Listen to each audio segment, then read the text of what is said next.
Right, happy new year to the haters out there. Get stuffed. Anyway, back to the fishing.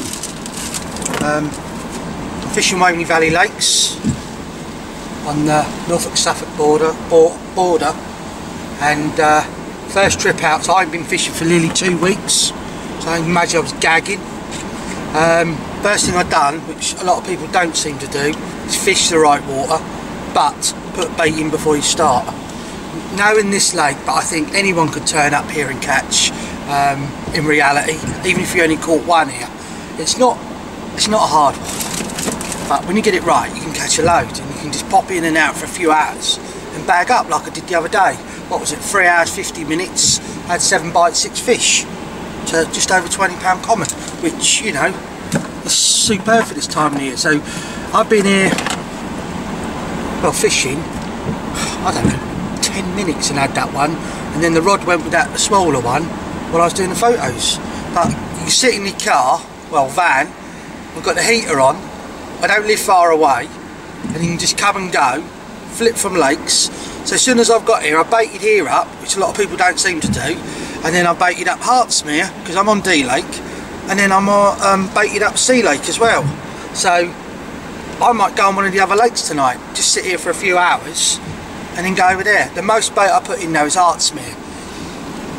I'm not saying I wouldn't go there. I'll put about 3.5 kilo in there, I reckon. 12mm and 15mm boilies. Oh, it's misting up here. Can't see my rods. They'll be on it. I know they'll be on it. When I left, I put a load in there. It seems a lot of bait to some people, but trust me, these fish, when you keep the bait going and getting them on it, they just have it straight away. The thing is getting the bait in. That's the most important thing before I put the rods out. And I'm just like sitting in here now watching the rods, right, in the warm, like, cause I've got wet already, right, planning what I'm going to do, tying up spare chods, meshing hook baits. So I've got like a load sitting here. It's like, you know, happy days, you know, there you go. So you're sitting in here, it's a bit like match fishing, well, a form of match fishing. You've got to keep everything going. But the easy thing about it, you can bivvy up and do the same thing, sitting on your bed chair, like tying up spare rigs, I'm chod fishing, meshing your hook baits, getting everything ready to rock. Because when the takes come, you can have 4 on at the same time. And it's like you've got to sort of get them all worked out. Do you want to photograph it, put it back, blah blah blah, blah blah blah, and get the rod straight back out. And if you look out there, right, hold on a minute. I'm not going to take this camera out because it's savage. Right, look, down there, just in case, I've got double hookups, there's 2 laddie nets sitting there, so I'm prepared. If I need more, I've got more in there. Anyway, look, there's the rods. So I'm so close. Look, everything's sitting here.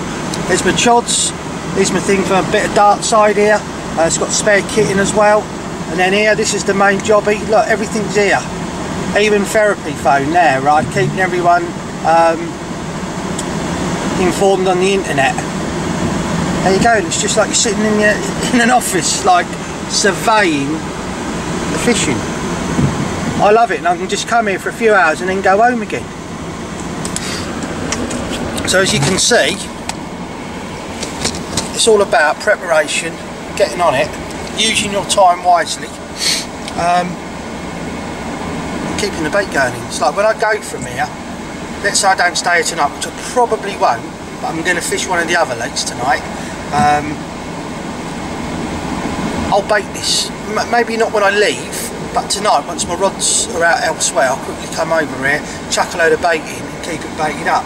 And you can keep going from lake to lake to lake, because the other lakes are only just over here, walking distance, like, God, the furthest one is about 1.5 minutes, if that. No, it's not, it's about a minute. So it's like, there you go. So one of them just lifted up there, it's the wind, I think. It's the last one I put out, and I haven't probably slackened it off properly. But it's peeing down out there, and I want to try and get like dry again. So I've got like the heater going, full bore in the old Vito. And they have got like decent heaters and air cons in here when it's hot as well, so it's like sweet as a pea. I was going to buy myself a new van, but I couldn't be arsed in the end. So going to do something else. Anyway, the book's flying, better than I could ever imagine, which makes all the hard work me and my wife Jane put into it like sweet as a pea. Sorry. The other great thing about sitting in here, you're always, normally I have the rods on the floor, so I'm watching, but I've got the buzzers turned right down low, and I just love keep watching. You see like little lifts and that, even though it's blowing a hoolie, you know what, like the first indication of a bite. And I love when the rods are on the floor and you just see that line and the rod tip bounce, and you just see the line just gently pick up. That's what it's all about. Anyway, I've had another one, so it's peeing down. That shot of the two landing nets, they've both got a carping, so I've unhooked them and then dived back in here quickly, and I'm going to like start I'm going to try and talk to you, but I've got to get some hooks sharpened up, so get a load of rigs done now, because I've had, what's that, that's 4 now in about an hour and a bit, and I mean an hour and a bit, so it's ridiculous. I need to put some more bait out, but it's howling and it's like a driving wind. And when I had the first one, because it was raining, I left the fish in the net and I thought, right, there's a rod that hasn't done anything yet, so I thought, right, I'll move that, put that on the spot, and then it got back in the van and that's gone. It's just like mental fishing. So I'm just touching up some hooks here.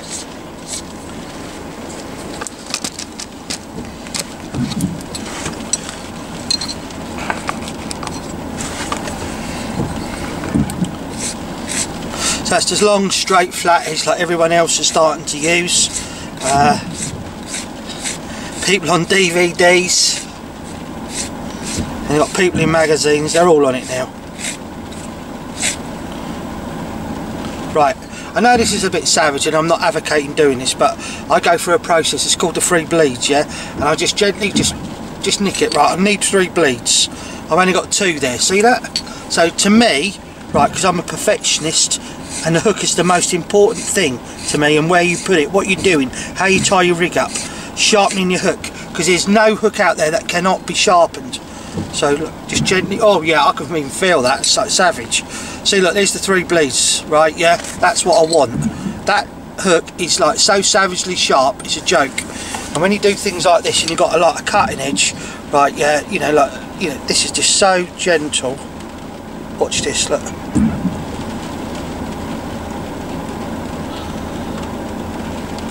Savage. But I'm not saying or advocating to you to do that, right, yeah? There's other ways that you can get hooks like and feel they're really sharp, alright? Like a certain way, you touch it in a nail, but you can gently pull it like that, right, side to side and all that, just gently, and you can feel it sticking. And look, listen, just gently, because nail does damage hooks, right, look. But when you just put it in, and it's just, it bites into your nail, it's not just sitting there.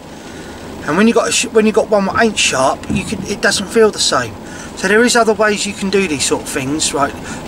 Because not everyone's like a savage like I am, but that's the way I am. I'm a perfectionist. It's like when I used to kill animals, right, yeah, and cut meat up and that, right, yeah. The blade to skin an animal, right, yeah, slit its throat and all the rest of it, right, yeah, had to be savagely sharp, right, yeah. You're skinning animals by hand, right, yeah. The blade has to be polished to perfection, and it's because you can't cut these hides off an animal, right, yeah, and like they're in chunks. It has to go as a whole hide. Any holes in it makes like, well, drops the hide by half price. So it's like, that's how many years ago I used to do that, like ridiculously years ago. So when you've got these sort of skills, and then you want to like put it into your fishing, it's having the right tool, which is a Swiss file cut 4 pillar, right, yeah.